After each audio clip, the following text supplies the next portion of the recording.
Hi guys, Christopher and Allen here with Zach Green, the one and only Zach Green from the Too Legit Show. Today we're going to be covering UFC 259 and the three title fights that come along with it, and the stat card ahead of this weekend. Zach, how's it going today? Yeah, not bad. It's going great, and I'm excited to cover these fights. It's late here. It's a nice afternoon there in Texas. That makes a perfect day to cover this amazing card. Nice, nice. And are you going to be streaming this event? Obviously we want to let Dana know if we're streaming this event or not. So what's the plan here? I don't know now because am I going to be good? Am I going to pay? I'm not sure. If Dana's watching, I'm not going to stream it, Dana. That's all I'm going to say. Yeah, and this is a card that I feel like this is the most pay-per-view worthy card that we've had in a short while. Obviously UFC 257 was definitely a blockbuster event, but with this one, three title fights, and when you see Dominick Cruz on the prelims, I think you kind of know that it's going to be a good event. And speaking of that fight, Dominick Cruz is taking on Casey Kenny. For the first time in nearly 7 years, he's fighting on prelims. He's fighting in a non-title bout. What's your take on this fight, Zach? This is such a good fight. And Dominic Cruz, for me, like I feel like he's getting a lot of the attention. And Casey Kenny is a great guy. He's coming off some good wins, a former champion in Cage Warriors. Apologies, I forgot his name. He's a great fighter as well. But the focus is definitely on Dominic Cruz, and there's a reason why for that. His fighting career in the past, the past couple of years, it hasn't been great.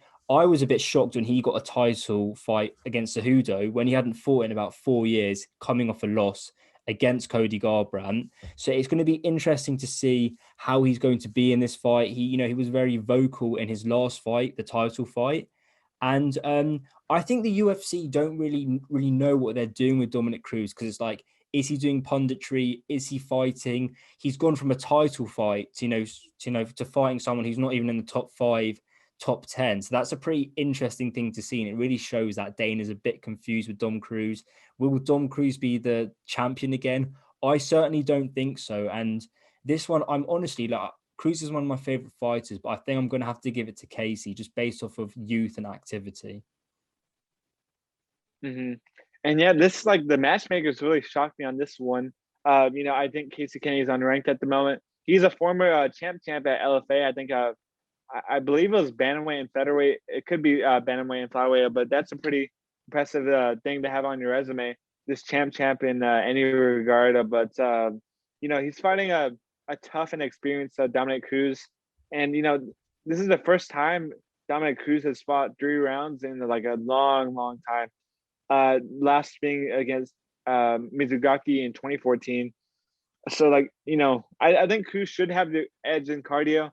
So, with him going the championship round so many times in his career, but he might have. I don't know. Like with ring rust, it's like it doesn't affect him too much. I don't think, but it could definitely play a factor in this fight. And I feel like this is kind of like a maybe like a tune-up fight. No disrespect to Casey Kenny, who's with Megan Anderson right now, but I'm kidding about that. But with Dominic Cruz, it's just I feel like this is a tune-up fight. I feel like it's the definition of a tune-up fight for him. The UFC wants to see him possibly prosper into another title run, or you'll have Casey Kenny. This is also an amazing opportunity for Casey Kenny to showcase his skills on the biggest test of his career. So, and as far as making a prediction for this fight, I think I like to go off of experience. I like the more experienced vet in there. And Cruz's footwork is phenomenal.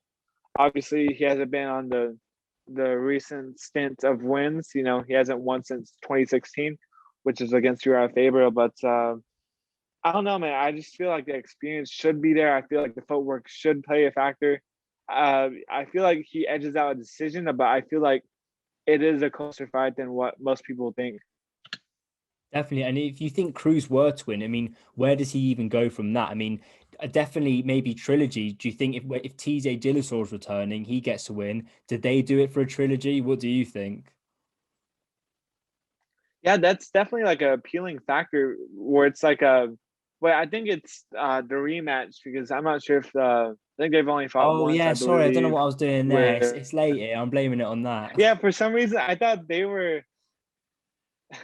Yeah, for some reason I feel like in the back of my mind I feel like they fought a trilogy already. Mm. But just being around the top of the weight class, but I think a rematch is definitely what they need to like with their first fight being so close as it was back in 2016. Um, I definitely think that would be a good comeback fight for TJ. And hopefully, I don't want to see TJ get the title shot right away. So I feel like if Cruz wins, he should be able to secure that fight. Hopefully, if Casey Kenny wins, maybe he could get that TJ Dillashaw fight. I mean, they look exactly like each other, so I definitely want to be mad at the doppelgangers fighting in that one either. I know that is. I mean, that's a good fight to make, but obviously he's got to get past Casey Kenny first, and it's going to be like, as we said, it's going to be so interesting. And are we going to see someone like looking at Don Cruz how he fights? I mean, not as too similar, but if you look at someone like Nate Diaz, when he's used to being the cardio turning up in the fourth and fifth rounds, and when he returns after a long layoff and he fights Pettis, even he mentions that I really had to turn it on in the third round because I don't have those championship rounds. And are we going to see that from Dominick Cruz? Is he going to be on it for 3 rounds, or is he going to be in the third round really going to have to start catching up because he's so used to those championship fights? Hmm. And I feel like suffering I believe, which was the first TKO loss of his career against Cejudo. I feel like that's gonna light like a fire in him, and especially having 3 rounds to do it over in, because I feel like champions who fight most of their careers in 5 rounds, I feel like 3 rounds could be like a lot of output from them that they've wanted to use in the past. So I feel like Cruz with 3 rounds again. The last time we saw him do 3 rounds, it was his last finish against Mizugaki. So maybe just the layoff, just the storyline of, hey, I got knocked out in my last fight. I'm gonna come back stronger and hungrier than ever. I feel like the mindset is definitely with Cruz for this one. So I feel like it's definitely going to light a fire into bettering his performance this weekend. Yeah, definitely. And I think the final thing I want to add on this is this fight is really going to question, Dominic Cruz's commitment and motivation to this fight because he does have a lot going on for him. He's been around the sport for ages, former champion. He's fought some great guys. He's, as I said, been a champion, been in those title fights, earned the money. He's done media. Casey Kenny hasn't done that all yet. So he's going to be really looking to beat this guy because he still is on a journey. And how much of Dominic Cruz's journey is left? Is it coming to the end? I mean, it certainly looks like it, and he needs this win. But I think Casey Kenny needs it more. Mm-hmm. And that opens up the pay per view, or that doesn't. That's a fight outside the pay per view, but the pay per view has some great events. The triple header with Nunez versus not Spencer Anderson, and then Adesanya versus John Blehovich, Polish Power, and then you have Peter Yan versus Aljamain Sterling. Which one out of those 3 fights excites you the most? You know what? The main event, yeah, everyone's excited for that, but I'm really excited for Jan Sterling, this bantamweight matchup. And I tell you why, it's got to be the trash talk. It's the back and forth between them of seeing each other at the gym, the argument who's better at wrestling, who's better this or that. I'm going to knock you out. It's absolutely brilliant. And this is certainly lighting a fire under an already exciting division in the UFC. Two guys, it's the right moment for both of them. Look at Sterling, great fighter, arguably the best wrestler in the bantamweight division. He's had a phenomenal comeback after getting knocked out by Marlon Moraes. A lot of people were 15-15 him versus him and Sandhagen, and he does it in the first round like that. I mean, how amazing is that? I can't name many guys doing that to Corey Sandhagen, especially how good he's looking with these knockouts so far. Sterling's bringing all the momentum, and he certainly looks good. He passes the eye test. He's passed the record check. And Jan, I think there's still a lot of questions with Piotr Jan. I think he hasn't fought a top 5 guy, and I'm not taking away from his ability. He's a great fighter, and he proved that against Aldo. And a lot of people, but I'm saying a lot of people are questioning his route to the championships. You know, I think he fought before Aldo. I think it was the TKO of Faber, if I'm pretty sure, and then Aldo, you know, to become a Mhm. champion. So that's certainly questionable. And this is going to be the biggest test of his career. And oh, you're going to make me do a prediction on this. Before I do that, I've got to hear your thoughts on it.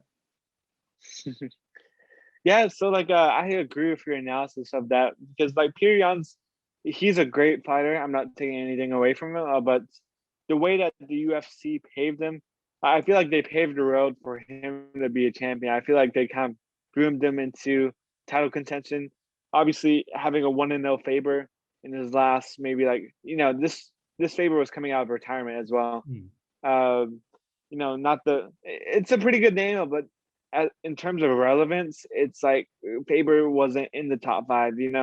Same with Aldo 0-1, 1-0 in a lot of hearts of MMA fans, but it just he should have fought Aljamain Sterling for the title, the vacant title spot. I think like a fellow journalist Zach Harkness from MMA, he said that this fight's for the vacant. This fight is a real fight for the vacant title, and whoever wins this one is the undisputed champion. And so I definitely agree with your analysis. I just don't think Jan took the hard fights. He has some good wins. Jimmy Rivera, a good name. John Dodson, a good name. Aldo and Faber, obviously, really big names in their divisions. But Sterling is a different animal, man. Submitting Corey Sandhagen the way he did, it just sent out a statement. And ever since the Marlon Moraes fight, after he did the dab, he would go on to just dancing with he would go on to like a victory dance, with his wins over the next couple of years, and he's looked great from that fight. And it's definitely going to be. I feel like it's going to be the toughest test of their respective careers. I feel like you know, I kind of consider this a striker versus grappling matchup, and it's going to be very interesting to see how they do against their most powerful moves. I want to see Jan deal with Sterling's wrestling. I want to see Sterling handle Jan's style of striking. So it's a very great matchup, and I just want to hear who you have in the one of the main events. Oh, making me pick. I'm not. I'm really conflicted over this, but do want to point out about Piotr Jan. Yep, his path to the title is questionable, but I think he's a really good pioneer for Russian MMA because we see a lot of these guys, coming from like Caucasus region, Khabib, Islam, Hamza. They're focused on heavy on grappling, the wrestling, the combat sambo. It's huge for them. But when we're seeing Yan, and obviously he's got great wrestling and a good solid ground game, but when he's known for predominantly his striking, it's really setting him apart from the rest of his countrymen. And I think that's so important to note. He's known for putting guys away now, especially increasing into those later rounds, showing that he can do it. And he's showing something that Sterling has to respect, which he does. He knows this isn't a guy who just gets decision wins, does this and that. Sterling knows he's fighting a dangerous guy. And the question is, does Piotr Jan put some respect on Aljamain Sterling's name? Does he know that he is dangerous also? This it depends how the fight goes. I think, as you said, striker versus grappler. I think Jan can grapple as well. Are we going to see a Colby Usman situation where they don't even want to go on with the grappling, and because of all the animosity, they're just going back and forth on the feet? I think that's going to be really interesting to see. I'm going to be like, I feel like I'm going to be basic saying this, but I think the first 3 rounds, I think Sterling has got it. But if it goes to 4 or 5, I think Jan can creep a decision, if not a stoppage. Mm-hmm. Yeah, definitely. And the thing about Jan's fighting style, like the one thing I've seen in his fights in his last two against Faber and Aldo, I feel like he kind of like plays with his food in a little bit. Like I feel like have he could have the opportunity to finish him. I feel like in his mind, he's like, oh, I can finish him in round one, but like I don't know. Like I want to better myself. I want to take him all the way to like the last round and then finish him there. I feel like that's what he did with Aldo because he had him hurt multiple times, and it wasn't until the last minutes of the fight where he just bludgeoned him with fists from the top of it. And that's kind of scary to think about too. This Jan is the type of guy just to play with his food until the course is over. So that's definitely something scary to think about. I feel like he's maybe the striking version of Habib. If that makes sense. He Yeah. just mauls guys on the feet, and there hasn't really been an answer for his striking. I believe he's been knocked down by Rivera. I think knocked him down. Or it was either Rivera or Dobson. No, I can't One of remember. those two. Yeah, like they give him some struggles on the feet, but other than that, I just and with Sterling, he's obviously a threat. When you get a guy in the knee bar, that's when you know he's good on the ground, and especially against Cody Stamann. So this fight, I'm 50-50. I'm very torn on it. My gut's telling me Jan. I feel like he gets it done via finish, and we've seen Sterling get knocked out before. I don't think it's going to be. It could be a flush knockout, but I think it maybe Jan gets top position and rains down some punches. So I think Jan by KO. And I think one other thing to add is I don't know why I'm saying this, but I think Sterling has to set the tone. He has to dictate that fight, especially if he's going to win. And that may sound stupid, but it depends how he wants to play, and that's how Jan's going to react. In the first minute of that fight, if we see Sterling shooting for a takedown, then we know what's up. We know it's going to be wrestling heavy, or if he decides to strike, mix it up, it's going to be really interesting. But how is he going to keep Jan guessing? Because obviously Jan be training. He trains in Thailand, I'm pretty sure. Mm-hmm. He'd be on point with that kickboxing, the distance as well. Sterling's a taller guy, I'm pretty sure. So is he going to be wrestling from the jump? Is he going to go for a takedown like we saw Dustin surprise Conor with at UFC 257, confusing him? And I also think the rise of calf kicks, are they going to be used in this fight? That's the main thing for me. And I think that whoever does the calf kicks, whoever gets them on point, winning. Mm-hmm. And yeah, Aldo caught Jan with some good leg kicks too. I think the first leg kick that Aldo threw on Jan, I think he like tripped him. I feel like I think it messed up Jan's leg and he like fell over because he wasn't expecting that. So I definitely think like a hot take would be Sterling batters the legs of Jan, especially from a striker standpoint where it's like if you batter the legs, he's Jan's primarily a kickboxer, so that's definitely going to take the ground beneath him. But yeah, that'll be something interesting to see in that fight for sure. I know. So I'm thinking, what do we think? You've got Jan and I've got Jan if it's later rounds. That's interesting. Mm-hmm. Then the co-main events, I believe we have Anderson versus Nunez. Nunez, the long reigning champion, the greatest woman fighter to fight in MMA of all time, I'm sure. It's definitely an interesting fight. It's gonna, if Megan Anderson, she's no joke, but at the same time, it's like Nunez is just simply good at. She's great everywhere, and Anderson, I feel like she has a puncher's chance. So, but if it goes to the ground, I feel like this Nunez is smaller. Definitely a spectacle though, because I think I'm pretty sure with Anderson, I think Holm attempted takedowns on Anderson. So it's like when you get a world champion in boxing and kickboxing shooting takedowns on you, I feel like that means that your striking is pretty good. So maybe Nunez implements that game plan like she did against Jermaine Durandamia, but I definitely see Nunez taking this one. Oh, you know what? I was thinking Nunez, but I've got to put some respect on Megan Anderson's name. She's been killing it. She's been doing her thing, deserving the title shot in the division. Her stand up, no joke, nearly 6 foot, if not 6 foot. She's got the height, she's got the power, she's got the reach. She can keep the distance, she can keep it standing. She's good at it, and she is powerful, let me tell you.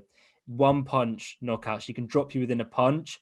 The ground game, now everyone has their weaknesses, but I think at this level, when you're fighting a black belt in Amanda Nunez, your ground game has got to be on point. And in the past, we've seen weaknesses in her grappling. And unfortunately, we can only go off of what we've seen from Megan Anderson.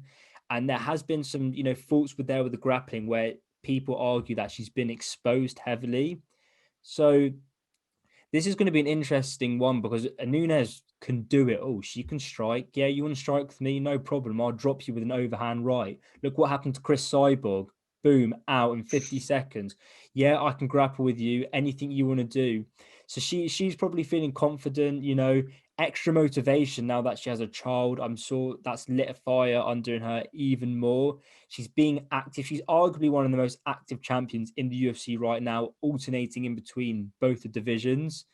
And I think the pressure's on. You know what? I know a lot of people are saying, "Oh, the pressure's on Nunez." All of this, but I think there's still some pressure on Megan Anderson, because who's going to be the person to dethrone Nunez? Who's going to be the person to have more power than her? And I think I think Anderson has got the best chance to do that with the striking as well. She's been training, they had the fight rescheduled. She was training hard for that. So she's had a very, very long camp. And that's a long time to prepare, get ready, adjust, come out strong. It's going to be interesting. So, you know what? I think, talking to Everton Oliveira the other day, Nunez looking good. She's amazing shape. She's great at 145. Doesn't really want, she's not as great as 135 in terms of cutting the weight. It's, straining. She performs better at 145. And I think she is going to win. But Megan Anderson, I want to say she's tougher than people think she is, and she's going to be a harder challenge, definitely. And we've seen Nunez, apart from Cyborg, who maybe you could argue that was a freak fight, she's still powerful at 145, but it really shows that she's fighting the bigger girls when she fights them, with the shots and everything. So I think that's going to be key as well. And just talking about the striking too, it's just I feel like on the feet it's just a lot more balanced. I feel like with Anderson, that kickboxing Muay Thai background, it's just she was able to not or TKO Kat Zagano, which is a great fight by the way. And the thing is, a very lanky striker, a very tall fighter. I think probably one of the tallest fighters that Nunez has faced in her career. But when you just look at her kryptonite is ground game. She got submitted by Felicia Spencer, which obviously Felicia Spencer is a great jiu-jitsu artist, but it didn't take her that much time, maybe like 2 or 3 minutes in the first round. And I feel like she got exposed. And for Nunez to almost submit Felicia Spencer, I know styles make fights, but for her to do that on the ground against Felicia Spencer, that shows her how much level she is above Anderson on the ground. So I feel like, and especially being able to control a striker like Jermaine Durandamy, who is very polished in her striking. I feel like Nunez, I feel like she should take this one on the ground. I feel like there's no obviously, she's comfortable wherever the fight goes, but she wants to play it safe. The ground is her best bet, and that's definitely I feel like it's almost a guarantee that she wins if this fight goes on the ground. Yeah, and I think another thing to add is I think in terms of style and ability, she's very similar into what John Jones can do. If we look at John Jones's previous fights with Dominick Reyes, Thiago Santos, he knows he's got the wrestling. The wrestling's there, but the point is he wants to prove it on the feet. If my opponent wants to stand, if you want to stand, let's stand. I'll show you I'm better than you. And I think that's what Amanda Nunez wants to do. She knows she's got the ground game. She knows she can take it there if she wants. But hey, Megan Anderson, you want to stand and trade with me? Let's do it. I'm going to prove I can knock you out. And I think that mentality that Amanda Nunez has, that is unbreakable. And especially when you've done it against the greatest knockout artist in MMA or in women's MMA history. If you do that against Chris Cyborg, if you knock out Chris Cyborg 2 or 3 times, if you knock her off her feet, then I would let the power go to my head if I was Amanda Nunez. But if you walk down Cyborg like that, then she could definitely have the mindset to walk down Megan Anderson. I know. I think this fight going to be exciting. A lot of people are brushing it off, saying, "Oh, Man Nunes first round, whatever." Obviously, we have to do a Dana White. We'll see what happens, but it's going to be entertaining nonetheless. Whatever happens, I don't think it's going to go to a decision. That's for sure. Mhm. And then main event we have a champ fight. We haven't seen a champ fight in a while. But yeah, we have Adesanya versus John Blehovich. I love Polish power, but yeah, it's gonna be an interesting fight to see, and the fans love this fight. And although I feel like Glover should have maybe stepped in to fight Jan Blachowicz, Mm. there's no argument against. I don't see much argument against Izzy getting the title shot. So I just wanted to know your thoughts about this matchup. I don't even know where to start. I'm scared. I think first of all, I'm scared of this fight. I don't even know what to predict. I don't want to predict the wrong thing. It's so this is going to be one of the toughest fights, but I want to start off by taking it back a bit and talking about Jan Blachowicz and his just amazing rise. It really shows, the rags to riches, starting out getting finished by some guys in the division and working his way up through the Polish power, beating guys like Rockhold, like Reyes, Wyman, guys that thought they were going to beat him because, oh, I'm the better fighter, so I'm coming up, I'm going to prove it. Here, have a right hand. You're out cold. No, you're not getting past me. I'm showing you why I'm better and more powerful than you. Um, the timing of the fight is really interesting because Jan Blachowicz is a new father. Congratulations to him, and he's already mentioned that Dana's kind of really pressuring him to get back in the cage. So is that, I know he's a professional, but is that going to affect him? Because obviously he's going to want to spend time with his daughter, and he's getting shoved into this Adesanya fight, which I'm sure he wants it, and it's a good money waker. But is that going to affect him at all? We saw recently Paulo Costa said, "Yeah, when I fought Izzy, I was having a drink or so during the week." I mean, I don't know why he's doing that. Maybe they do it different in Brazil. I'm not sure. But yeah, I know Jan Blahovic's mentality is going to be interesting because the spotlight is on Adesanya, and rightly so. This guy, I think, is the most exciting guy currently actively in the UFC.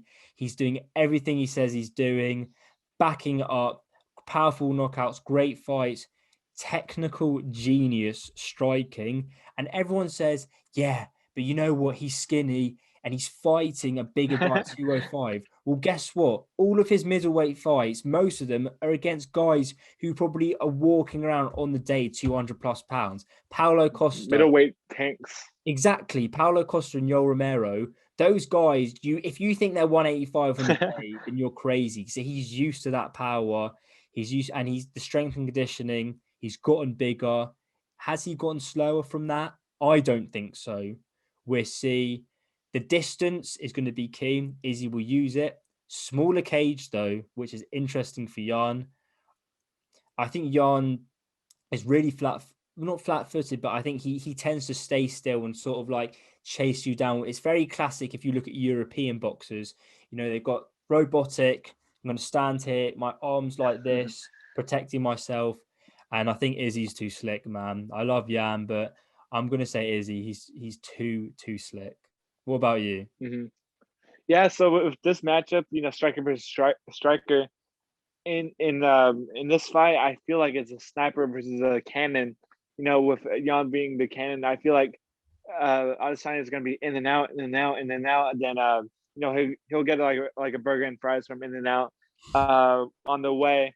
But I just he's too quick, and with him coming up from a weight class lower, I feel like the speed advantage is going to be very apparent.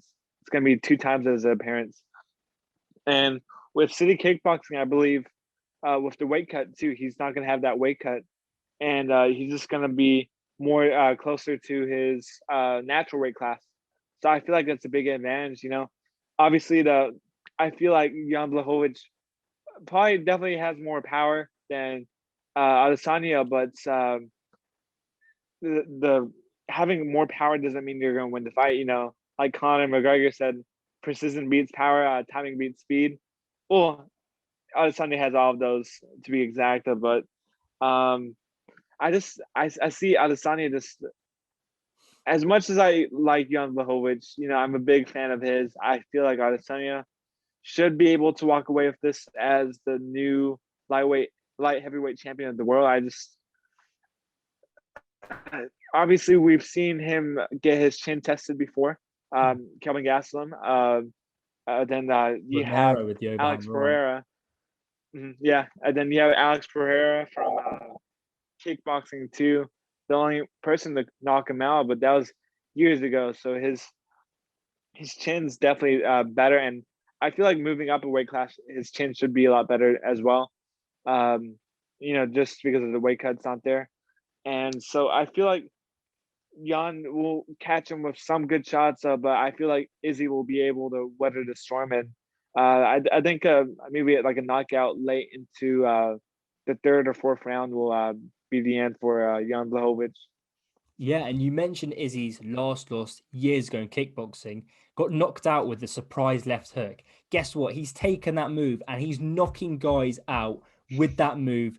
Whitaker and Costa fell victim to that move. So it just shows how much he's been improving, and it shows that mentality to take a loss like that and come back and change your game and use that to, destroy, knock out other people. And same with Jan Blehovich.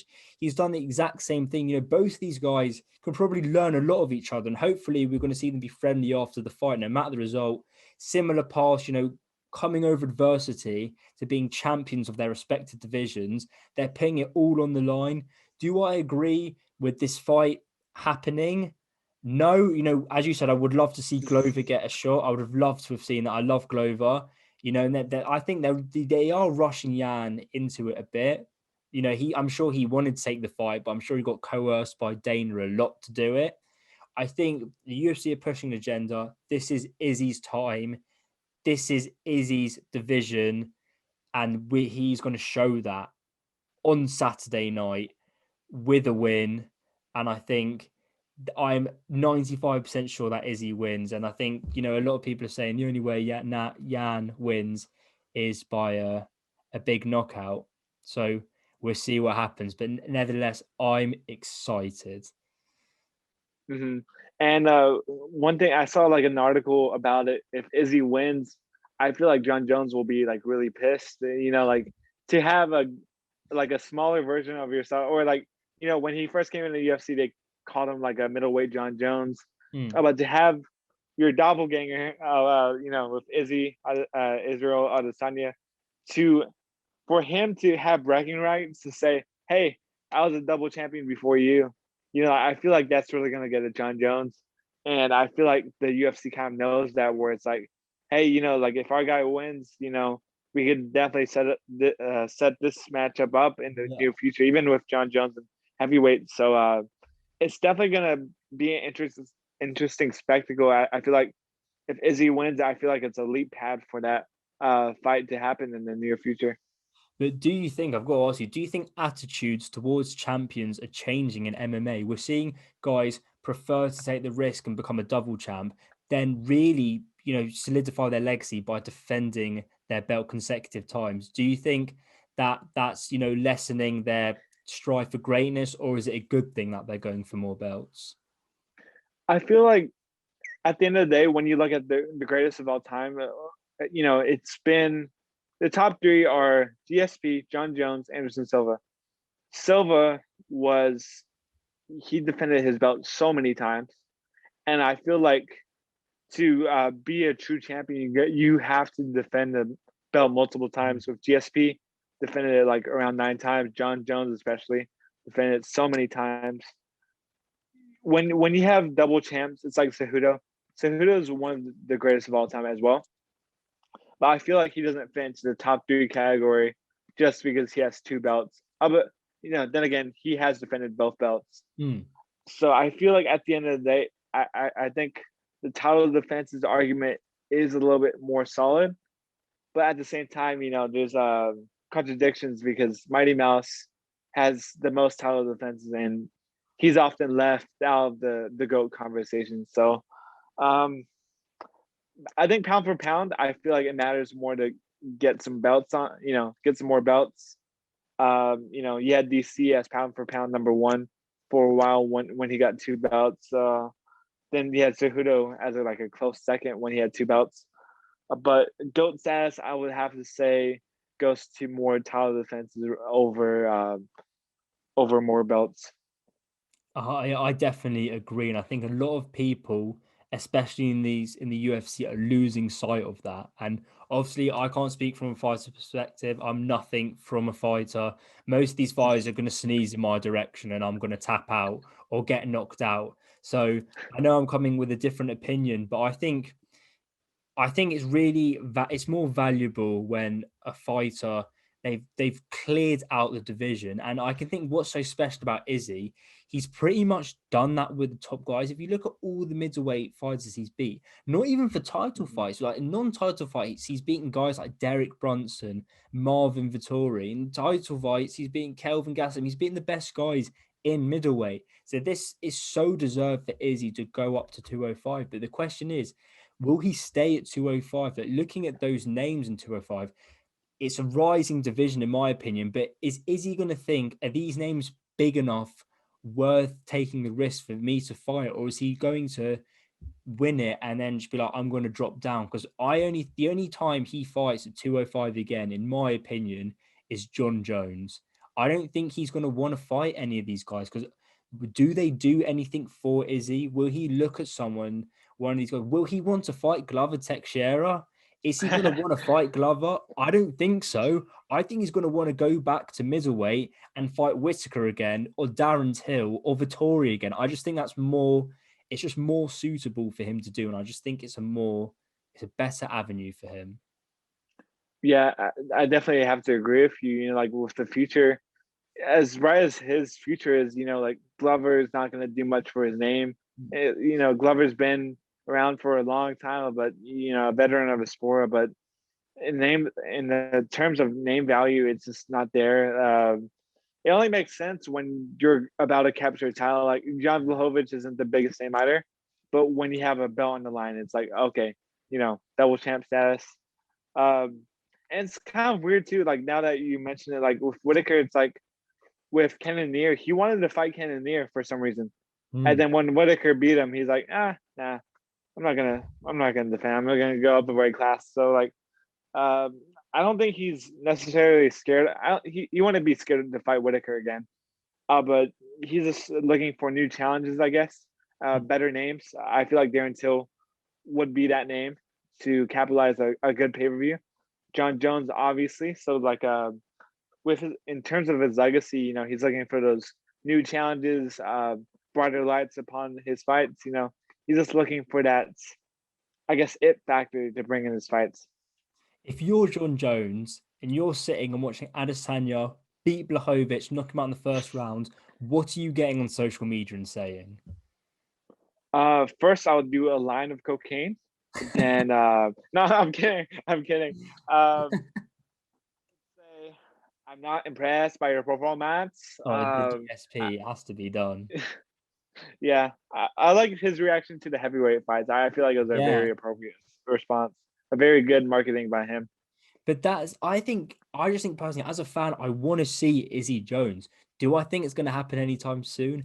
Absolutely not. Look at John Jones. Go on his Instagram. Look at John Jones. Look how big that man is. Look at the mass, the size of him. He's huge. He is not making 205 anytime soon. He's not. These big fights lined up. And he's too heavy at the moment. And especially with Izzy's size, he could probably fight heavyweight. He'd probably be like Deontay Wilder, like a lean like 214. But I don't think that fight's happening anytime soon. And I think people need to realize that Jones has got literally bigger fish to fry with Stipe or Ngannou. And those fights, and with that, the age, I don't think we're going to see this fight anytime soon. We're probably going to have to see it at like Bellator 300 when they're both years old. And Scott Coker, as much as I like him, probably capitalizing off that, and we're going to see it there. Yeah. And it's crazy to think about. As much as I want to see Adesanya versus Jones, I believe it will happen. But part of me is thinking like, okay, let's say he beats Stipe. Let's say he beats the winner of Stipe versus Ngannou. I feel like being one of those guys, I feel like that cements him as the greatest of all time. Agreed. Because being the baddest man of the planet, I feel like there's not much more to accomplish in his illustrious career, aside from the criminal charges and stuff like that. Hmm. I feel like he might ride off into the sunset after a performance like that, after a win, after having the heavyweight title. I feel like there's not much for him. There's not much that entails him to keep on fighting. I feel like that would capitalize an amazing career. So, but obviously, I want to see Adesanya versus Jones. So, hopefully, he goes back to light heavyweight at some point in his career. I hope so. But so we've got our picks. So we've got Cruz, Yan, Nunez, and Adesanya. Those are the MMA Island 4 picks for this card. Great minds think alike. Exactly. I think those are the guys to do it. If we're wrong, hey, we're wrong. I'm not a betting man. I don't think you're a betting man, which is good. We keep wasting money. So I think these are going to be, at the end of the day, everyone is a winner watching this fight card. And no matter what happens, I'm going to be shocked, surprised, calling you up, being like, oh, did you see that? So I'm looking forward to it. And this is going to be a great week of fights. And I think that covers all of it. I just want to thank you again, Zach, for coming on here. No, Do you want to shout out your socials on here? yeah, just I'm from the Too Legit Show, so it's just at Too Legit Show, Instagram, YouTube. But main focus, MMA Island. Make sure you follow the page. You subscribe to the YouTube. We're going to be doing some big things, bigger interviews, bigger posts, more catered to you guys. So make sure to give us a follow on that. And thank you so much, guys. Awesome.